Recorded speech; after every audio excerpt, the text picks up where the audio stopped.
bonjour à tous, bonjour Élise. Bonjour Jean-Pierre, bonjour à tous. Nous sommes ravis de vous retrouver, voilà, donc masqués et à distance réglementaire, mais ravis tout de même de vous retrouver donc pour ce deuxième webinaire des IRAD, qui va cette fois être dédié à la présentation du nouveau passerelle. Alors, avant de démarrer, nous allons attendre quelques instants, voilà, pour que tout le monde puisse se connecter et nous rejoindre. Alors, on va juste vous dire que si tout fonctionne bien, vous devez nous voir pour l'instant, voilà, en grand écran, avec en dessous, à part là, un espace donc dédié à la présentation, voilà, et à la future démo. Donc, rassurez-vous, on va tout de suite, et on va pas tarder en tout cas, à switcher les deux pour voilà, mieux y voir. Voilà, alors on va attendre encore un petit peu parce que certaines personnes nous rejoignent maintenant. D'ailleurs, bonjour au nouveau. On va en profiter pour vous parler de nos actualités du moment chez Desirad. Alors, vous l'avez peut-être vu, depuis le premier confinement, nous renforçons notre communication, notamment au travers de webinars comme celui-ci et de newsletters. En juin dernier, d'ailleurs, nous avons fait un webinar avec notre partenaire Infotel sur le thème crise et imprévisibilité et si on posait Small Apps. Le titre parlait de lui-même, mais nous y avons expliqué la capacité avec les Small Apps à commencer petit tout en pensant évolutif, notamment à travers le partenariat avec Infotel. Vous pouvez d'ailleurs le retrouver en replay sur notre site internet desirad.fr. Et à côté de ça, on a sorti 2 newsletters qui se sont illustrés par des retours d'expérience concrets de nos clients. La première, Small Apps et Planning, où l'on montre l'intérêt des Small Apps pour webiser les outils de planning qui démarrent souvent avec des petits outils Excel. Et le deuxième, sur un sujet plus que jamais d'actualité, Small Apps et projets à distance, où l'on montre que la proximité n'est pas qu'affaire de géographie, mais que c'est surtout un état d'esprit, une volonté de s'intéresser à l'autre et de construire ensemble. Et pour continuer la série, une troisième newsletter va bientôt arriver dans les prochains jours. Elle traitera cette fois-ci des petits sujets du quotidien qui sont souvent bricolés à la main. Et pourtant, ça ne coûterait pas grand-chose d'apporter des solutions pro qui finalement rendraient bien service. Donc là encore, toutes ces newsletters sont disponibles sur notre site internet. On va commencer donc gentiment, voilà, il est 13h04, ça a l'air de fonctionner. Allez, donc bienvenue donc, aux personnes qui viennent juste de nous rejoindre. Donc pour vous donner une idée de la durée de ce webinaire, nous allons avoir une grosse vingtaine de minutes pour la présentation de Passerelle et nous prendrons ensuite voilà, quelques minutes supplémentaires pour revenir sur les différentes questions que vous aurez posées. Alors voilà, on y va, c'est parti, nous allons commencer donc par se présenter. Oui.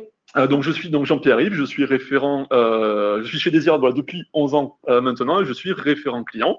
Et je suis aujourd'hui accompagné d'Élise. Oui, bonjour à tous. Donc, je suis Élise Adoul, et comme Jean-Pierre, je suis référent client et je suis chez Desirad depuis 5 ans maintenant. Donc on va switcher sur la présentation. On bascule. Donc en préambule de ce webinaire, on vous parlait avec Jean-Pierre des newsletters que nous continuons de faire régulièrement. Mais outre Passerelle, l'actualité de Desirad aujourd'hui, c'est surtout Lagoon, notre prochain framework qui arrive dans 3 mois. Vous le savez probablement, à Desirad, nous avons une politique technique, notamment avec l'aventure du framework qui a démarré en 2004 sous le nom de Yumi. Puis en 2016, Yumi est devenu Corail, qui est le socle de la plupart de nos développements web depuis. Et tout comme Passerelle, cette aventure framework s'inscrit totalement dans nos fondamentaux, apporter un meilleur service à nos clients et travailler en équipe. Ce framework en est la déclinaison technique avec son composant réutilisable qui permet à n'importe quel Désiradien de maintenir ou reprendre le code d'un collègue très facilement avec des composants robustes et toujours plus puissants. Et donc, début 2021, grosse étape pour nous, puisque sortira la nouvelle version du framework, développée cette fois en collaboration avec notre partenaire Infotel et qui s'appellera Lagoon. Celui-ci nous permettra de vous proposer de nouveaux usages tels que la mobilité avec le mode déconnecté notamment, le multiplateforme, la généralisation des web services, une meilleure intégration dans le SI et des performances améliorées. Et le tout sera disponible en open source. Mais nous reviendrons vous en parler plus en détail d'ici 4 ou 5 mois via un nouveau webinaire. Et pour l'heure, place à Passerelle. C'est ça, Passerelle aujourd'hui pour ce webinaire. Donc voilà, voici sous les yeux le programme que l'on vous propose. Alors, nous allons commencer par revenir sur le positionnement de Desirad et voir pourquoi Passerelle est une des pièces maîtresses dans le service que nous vous proposons. Nous ferons alors un petit saut dans le temps en revenant sur l'histoire de Passerelle et nous verrons que ça ne date pas d'hier. Nous rentrerons ensuite dans le vif du sujet avec la présentation de cette nouvelle version. Donc, Élise, je te repasse la parole pour nous parler du positionnement de Desirad. Alors, pour commencer, quelques petits rappels sur Desirad. Donc, Desirad a maintenant une vingtaine d'années et s'est construite autour de 3 fondamentaux. D'abord, la spécialité sur les petites applications ou small apps avec une ambition d'excellence. Cette ambition, nous la construisons à travers une dynamique d'amélioration continue qui se tisse autour de 2 fils conducteurs. D'abord, bien servir nos clients, vous aider, vous être utile, et ensuite avancer en équipe. Alors, cette notion d'équipe, elle est très importante pour nous à Désirade. La solidarité, l'entraide, c'est vraiment très précieux, et surtout dans cette période un peu compliquée. Donc, c'est aussi important pour vos projets, car ils ne sont pas dépendants de tel ou tel développeur. Notre fonctionnement en équipe permet de remplacer un absent et de renforcer une équipe projet en cas de besoin. Allez, revenons maintenant sur ce fameux positionnement Small Apps. Alors, vous le savez, le système d'information des entreprises est souvent structuré autour de grands blocs logiciels, des ERP, des CRM ou d'autres logiciels métiers. Donc ça répond à 90% des besoins, à peu près. Mais les métiers ont régulièrement besoin de petits outils pour mieux gérer telle ou telle spécificité de leur activité. C'est la raison d'être des petites applications. Nous les développons avec un grand sens du service, du moins on essaye, mais avec la volonté de les professionnaliser. Et Passerelle est justement le socle de cette professionnalisation. Alors, toutes les interventions que nous menons pour vous, par exemple les spécifications du besoin, la reprise de l'existant avec le Shadow IT ou les développements, évidemment, tout ceci produit de l'information, des comptes rendus, des mails, des livrables. Et toutes ces informations sont rangées dans Passerelle et mises à votre disposition. Ainsi, Passerelle est à la fois le référentiel documentaire, la mémoire de l'activité, mais aussi le dashboard qui vous permet de piloter, ainsi que le plan qualité vivant où les rôles, les engagements et les attentes sont mis à jour régulièrement. Alors, le garant de ces mises à jour, c'est votre référent client. C'est Élise, c'est moi, et ce sont aussi 8 autres personnes à Désirade. C'est le référent qui s'assure que les tickets soient traités, que les délais sont tenus. Et c'est aussi lui qui va enregistrer dans Passerelle les changements d'organisation, de plateforme, dès lors que nous en avons connaissance. Alors, pour revenir rapidement sur l'histoire de Passerelle, c'est en 2005 en fait que Désirade a commencé à construire la première version de cette plateforme. Alors on parlait à l'époque du PAM, petites applications Microsoft, un nom qui faisait déjà rêver à l'époque. Et il était essentiellement tourné vers le partage d'informations en termes d'organisation, donc les attentes, les différents engagements, comme les SLA par exemple. C'est en 2012 qu'un gros travail a été fait pour avoir le Passerelle que vous connaissez aujourd'hui, cette fois tourné vers la gestion opérationnelle. Et donc 8 ans après, aujourd'hui en 2020, il nous semblait important de moderniser et de simplifier Passerelle tout en gardant les fonctionnalités cœur. Donc avant de découvrir cette nouvelle version tant attendue, on va revenir sur les différents types d'éléments manipulés dans Passerelle. Vous le voyez à l'écran, on en compte 5. Les applications, bon, ça tout le monde sait ce que c'est. Ensuite, on a les projets. Alors, un projet, c'est la création ou l'évolution majeure d'une application. Un projet va avoir des jalons précis et un contenu assez conséquent pour finir sur une livraison d'une nouvelle version. Ensuite, nous avons les micro-interventions. Nous sommes ici dans le cas d'interventions très spécifiques et très ponctuelles. Ça peut être une demande d'intervention technique sur un sujet précis ou encore le développement d'un petit module sur une application qui ne va prendre que quelques jours. En fait, ça correspond en général aux évolutions mineures et aux petits correctifs en cas de non-conformité. Ensuite, nous avons les tickets. Donc, Passerelle, c'est l'outil de ticketing vous permettant de suivre les bugs que vous nous remontez ou toute demande d'évolution. Et enfin, on termine avec les enveloppes, qui sont le moyen rapide de contractualiser et de gérer les micro-interventions.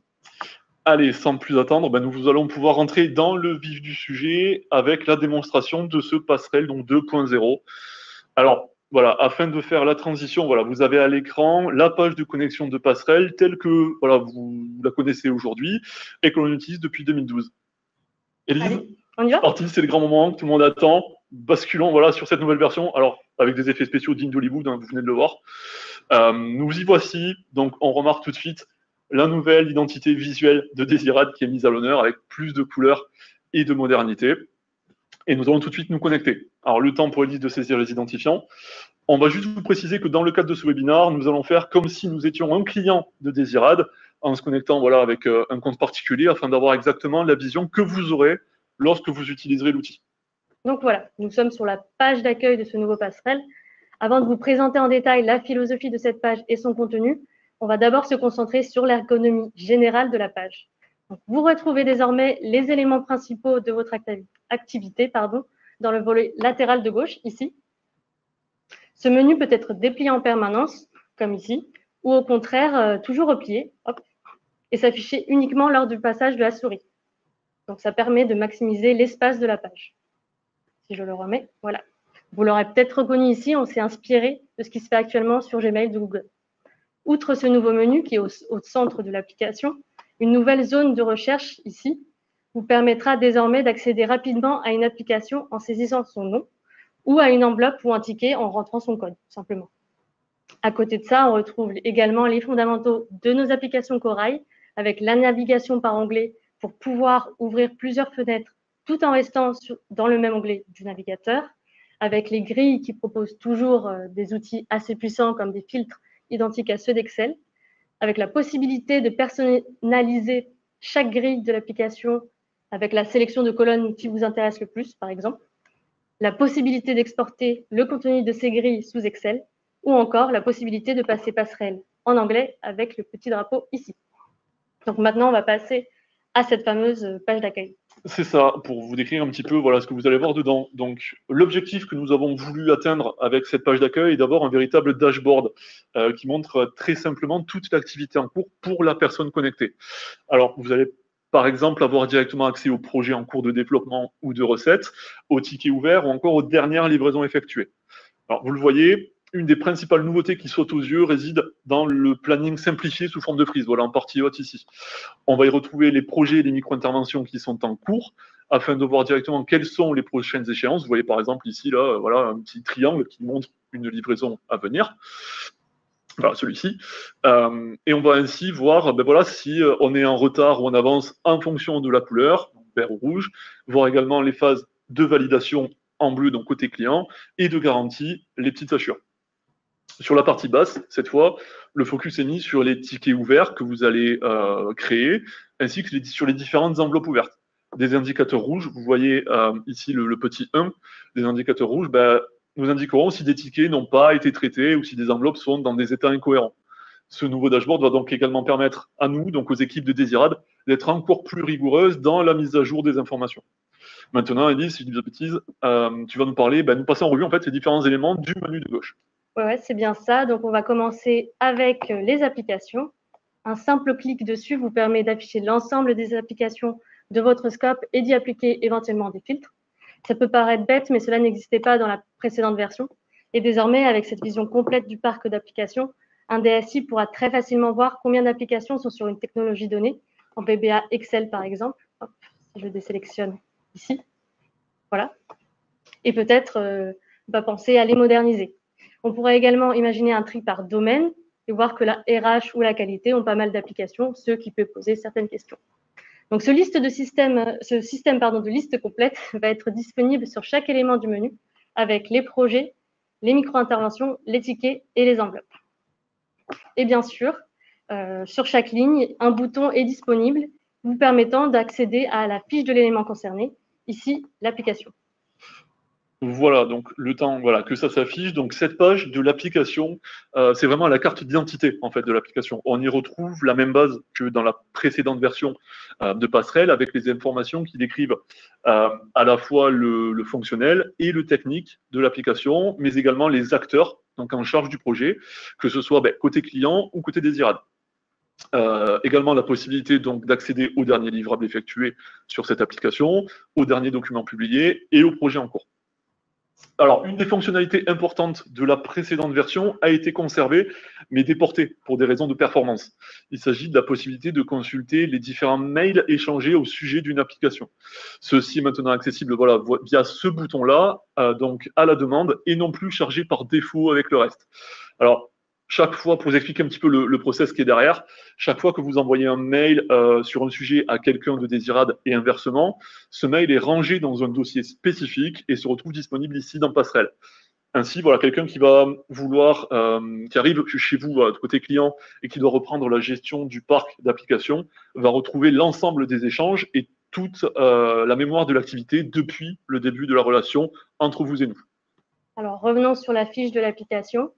Petite nouveauté tout de même, avec la possibilité pour chaque utilisateur de mettre l'application en favori via ce petit bouton.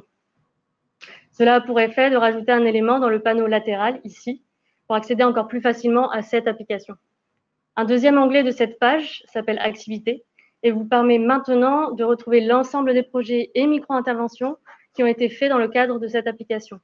Ces informations étaient bien sûr présentes dans l'ancienne version, mais elles étaient séparées. Et désormais, nous avons une vraie continuité dans l'historique de l'application et ses différentes versions. Enfin, un troisième onglet, Tickets, vous donnera l'ensemble des tickets échangés, que ce soit les tickets constatés sur les différents projets ou ceux ayant déclenché de nouvelles activités. Et avec la puissance des filtres et des grilles, nous allons pouvoir faire une exploitation assez fine de toutes ces informations. Allez, passons maintenant sur la fiche, non plus de l'application, mais d'un projet. Alors, pour vous rappeler la structure, une application va pouvoir être composée de 0 ou plusieurs projets et micro-interventions. Alors, sur la fiche d'un projet voilà, que vous avez ici, nous retrouvons les dates des principaux jalons d'un projet, de la date de démarrage jusqu'à la date de mise en production. Nous allons avoir également la possibilité de définir des jalons intermédiaires qui seront utilisés pour rappeler les dates des prototypes ou des sprints, par exemple. Et c'est aussi sur cette page que vous allez toujours pouvoir retrouver les différents documents transverses sur le projet et bien sûr les différentes livraisons, l'historique des différentes livraisons effectuées. Passons tout de suite sur la micro-intervention. En fait, c'est vraiment sur la micro-intervention où il y a eu la plus grosse évolution dans la structure de ce nouveau passerelle. Dans la précédente version donc de passerelle, les micro-interventions étaient surtout utilisées si vous voulez, pour décompter le temps passé sur les enveloppes en fonction de vos demandes. Et lorsque l'on devait livrer donc des choses, il fallait créer un projet associé à cette micro-intervention, elle-même associée à l'enveloppe. Donc finalement, le projet ne servait qu'à faire la livraison. Au final, ça va être inutile et nous pourrons directement faire la livraison dans le cadre de la micro-intervention. On a donc une micro-intervention qui se veut être similaire à un projet, mais avec un système de jalons beaucoup plus light. Voilà, vous le voyez ici, avec beaucoup moins de carrés sur la gauche, donc beaucoup plus light. Mais avec pour rester, tout ça pour rester dans cette idée d'intervention rapide et sur un sujet précis. Élise, on enchaîne avec la partie peut-être la plus utilisée par les clients, donc la création des tickets. Ouais, c'est ça. Donc en plus de pouvoir suivre l'avancement des projets, récupérer les livrables et consulter les différentes informations, comme l'a dit Jean-Pierre précédemment, Passerelle est également l'outil qui va vous permettre de faire vos retours sur les différents éléments livrés en signalant un bug ou en faisant de nouvelles demandes d'évolution. Derrière, Passerelle va mettre en place un workflow pour vous permettre de faciliter les échanges sur ces tickets et de suivre toutes leurs évolutions. Donc la création d'un nouveau ticket se fait via le menu Nouvel élément ici. Ça tombe bien, le seul élément que vous pouvez créer dans Passerelle, ce sont les tickets. Alors allons-y. Hop. Vous arrivez ici sur le formulaire de création d'un ticket. Il ne reste plus qu'à remplir les informations demandées. Et on remarque tout de suite que cette page est séparée en deux parties. À gauche, les informations générales sur le ticket, la description, l'application concernée et la criticité, par exemple. Il y a une petite nouveauté tout de même, c'est que vous avez maintenant la possibilité, en plus du projet, de dire précisément dans quelle livraison, ici, là, se situe le bug remonté. Donc, cette nouvelle info sera notamment utilisée dans un second temps lorsque nous mettrons tout un tas d'analyses et de KPI pour avoir des exemples sur le nombre de retours par livraison, par exemple. Pour vous présenter maintenant la partie de droite, je vais passer sur un ticket existant. Nous y voilà. Donc, la partie de droite de la page d'un ticket va désormais être exclusivement dédiée à la visualisation des échanges. Une fois le ticket créé, l'intervenant désirable va peut-être vous demander des précisions ou tout simplement changer le statut du ticket. Tout ça va être sur la droite avec les changements de statut qui sont intercalés au milieu, comme ici. Hop. Et on voit que le visuel de cette partie se rapproche d'une messagerie instantanée pour plus de lisibilité. Voilà pour les tickets. Donc, il nous reste un seul élément, et un seul objet donc, manipulé dans Passerelle, ce sont les enveloppes. Alors, nous l'avons vu tout à l'heure, un clic sur la barre de gauche vous permet d'accéder et d'afficher à l'ensemble des enveloppes de votre scope, qu'elles soient ouvertes ou fermées. Alors, on y retrouve toutes les mêmes informations que dans la version précédente de Passerelle. Nous avons tout de même ajouté une petite nouveauté visuelle, vous le voyez au milieu, avec cette barre de progression sur chaque ligne, qui en fait, en un coup d'œil, va vous permettre de voir quelle est la consommation et la disponibilité de chaque enveloppe, donc en nombre de jours ou en nombre de tickets. Rappelons encore une fois que toutes ces informations-là sont remplies par les référents désirables pour vous apporter une vision claire de l'activité. Et lorsque l'on va sur une fiche, voilà, d'une enveloppe précise, donc ça ouvre un nouvel onglet. Mais voilà, sur la fiche de l'enveloppe, on y retrouve là aussi les différentes informations habituelles, avec cette barre de progression voilà, qui est reprise ici. Et parmi les nouveautés à signaler, il y a aussi et surtout la possibilité d'ajouter des documents au niveau de l'enveloppe pour, par exemple, stocker le devis qui a permis son ouverture. Ensuite, un petit peu comme c'est fait sur les applications, vous retrouvez deux autres onglets, donc activité et tickets. L'onglet activité vous donnera simplement la liste des projets et des micro-interventions qui ont été réalisés dans le cadre de cette enveloppe pour suivre encore plus simplement sa consommation. Et dans le même style, donc l'onglet tickets vous donnera lui la liste des tickets qui ont été créés et générés dans le cadre de ces projets et de ces micro-interventions de cette enveloppe. Donc voilà, nous avons fait le tour des 5 objets principaux qui sont manipulables dans Passerelle. Pour être complet et en finir avec le menu de gauche, il nous reste un dernier élément appelé information générale que vous voyez ici. Comme son nom l'indique, ce menu retrace des informations transverses du client et est plutôt axé sur l'enrichissement et l'enregistrement de nos connaissances sur le client. Dès que vous venez nous dire quelque chose, le référent vient le renseigner ici. Donc cela peut toucher à l'organisation de la DSI, à votre plateforme technique, à vos spécificités et vos attentes, au mode opératoire et aux différents process à respecter, ou encore au contenu précis des livrables et tout engagement type SLA, comme nous l'avons dit précédemment. Et pour finir, je vais également vous préciser que comme sur l'ancien Passerelle, le système d'abonnement est repris. Chaque utilisateur pourra choisir quels sont les mails qu'il souhaite recevoir de Passerelle. Par exemple, lorsqu'un projet démarre, lorsqu'un ticket est créé ou une réponse est envoyée, ou lorsqu'une enveloppe est créée et utilisée en partie. Vous allez toujours pouvoir vous faire votre propre série de notifications en définissant application par application quelles sont celles qui vous intéressent.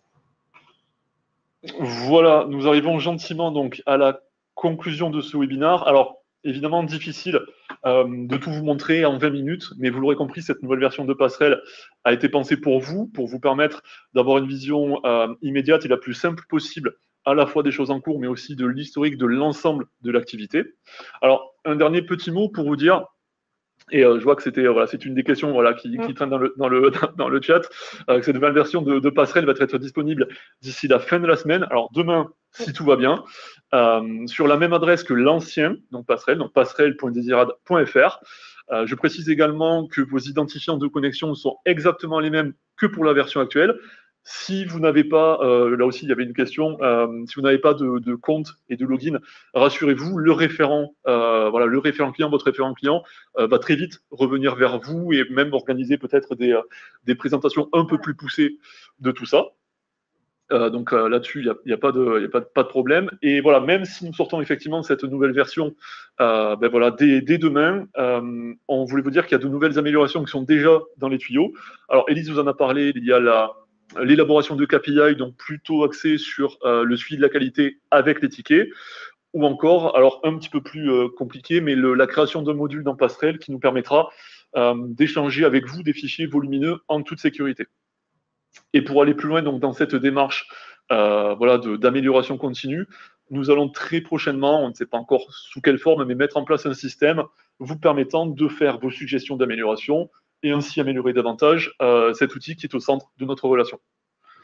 Donc avant de passer aux questions, nous voulions vous remercier à tous pour votre présence en cette période un peu compliquée et particulière. Et un grand merci également à Léa et Florian qui ont développé cette nouvelle version et de manière plus générale à tous ceux qui ont participé aux différentes phases de test. Maintenant, si vous avez des questions ou si les questions ont déjà été posées, bon, on a répondu à certaines. Voilà, on va pouvoir y répondre maintenant. Mais par contre, n'hésitez surtout pas à contacter Jean-Pierre, un autre référent ou moi, plus tard si vous avez d'autres questions qui surviennent. Donc voilà, merci beaucoup d'avoir suivi ce webinaire. Et maintenant, place aux questions. Hein. C'est ça, en espérant que ça vous aura plu. Et on va pouvoir passer en revue certaines questions, effectivement. Merci à tous, en tout cas. Alors, je crois que la plupart ont été... C'est ça, alors notre équipe a été hyper efficace. Donc, on va pouvoir peut-être les reprendre. Concernant les données, déjà, la reprise des données existantes. Alors oui, on fait une migration des données, donc tout sera repris.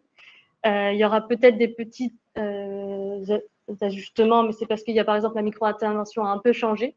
Mais sinon, oui, la conservation des données C'est ça, c'est concrètement toutes les données qui étaient dans l'ancien passerelle seront reprises dans ce nouveau. Et voilà, avec ce coup, il y a des dashboards qui vont mettre en évidence des choses et des alertes. Il va falloir quand même que les référents et toute l'équipe des IRAD passent un petit peu de temps pour tout mettre à jour, puisque ça va, voilà, il y a des choses un petit peu qui ont été oubliées. Mais voilà, tout va être récupéré et les différents utilisateurs et toutes les données. Alors ensuite. Donc la date sur la nouvelle version de Salmi, voilà, on a répondu à tout ça, c'est dès demain, voilà, avec le passerelle actuel qui s'arrêtera à partir de 18h ce soir. Donc si vous voulez faire des screenshots ou voilà, régalez-vous, Oui. pas de souci. Des exports, etc. Bien sûr. Et ensuite, c'était, oui, pour les logins passwords, oui, n'hésitez pas à contacter les référents, votre référent, si vous n'avez pas encore de compte. On le créera dans la foulée. C'est ça, une question de Pierre-Jean, pour le coup, ça sera avec moi. Bonjour. Et après, donc, une question de quelqu'un de la métropole de Lyon. Donc, est-il possible d'avoir de s'interfacer finalement avec, donc de créer des outils de votre côté qui s'interfacent avec notre passerelle. Alors passerelle, c'est créé effectivement totalement par des IRAD, donc ça sera plutôt effectivement au cas par cas.